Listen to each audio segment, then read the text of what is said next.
Before you head out in the water, these are some common checks that you should be doing. Before we set off, if you're experiencing any starting problems with engines, we can check the battery voltage. Using a digital multimeter, we should be getting a reading about 12 to 14 volts.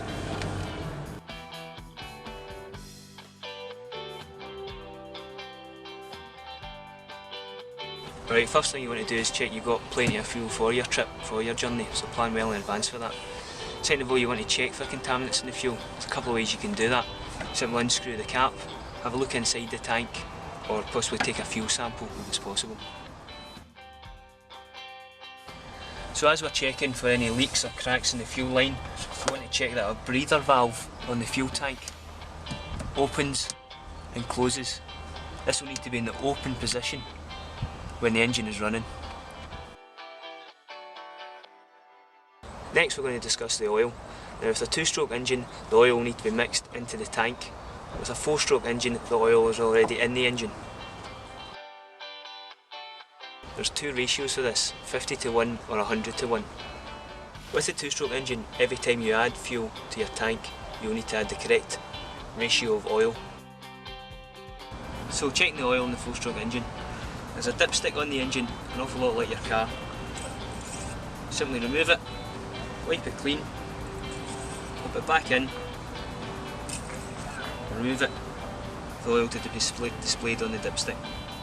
While you've got the cover off the engine, it's worthwhile checking your electrical connections, make sure they're in all tight, none of the wires are bared, and check the spark plug caps are on nice and tight.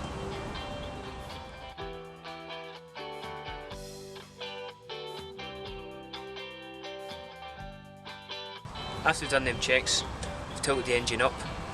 We're in this position for trailing and launching purposes. I'm now ready to put the boat in the water. Even though we've done all our checks, things can still possibly go wrong. It's good to plan in advance with a forecast, have a mobile phone with you, or a VHF radio on board.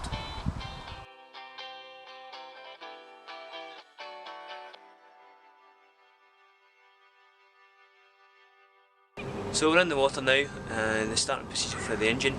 To begin with, we prime up the fuel system using the priming bulb in the fuel line. You want to keep priming this bulb until you feel it harden up. It's an indication that the fuel system is primed and we're ready to go now. So once we've got it primed up, we want to check inside the engine and the internal fuel lines, make sure there's no leaks coming from them or from the filters. Some outboards will have a lanyard system on them. This needs to be in place in order for the engine to start. Once you connect it into place, we're then ready to start the engine.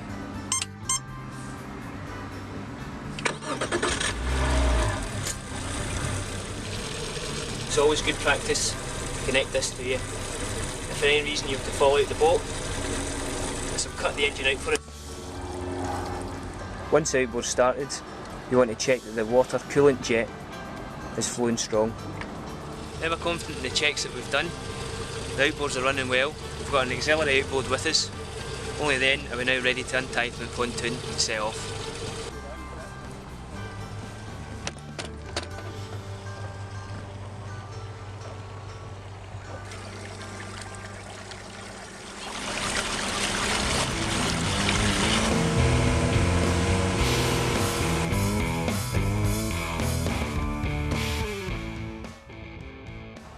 If something goes wrong, like the outboard breaking down, first thing you can do is put an anchor down.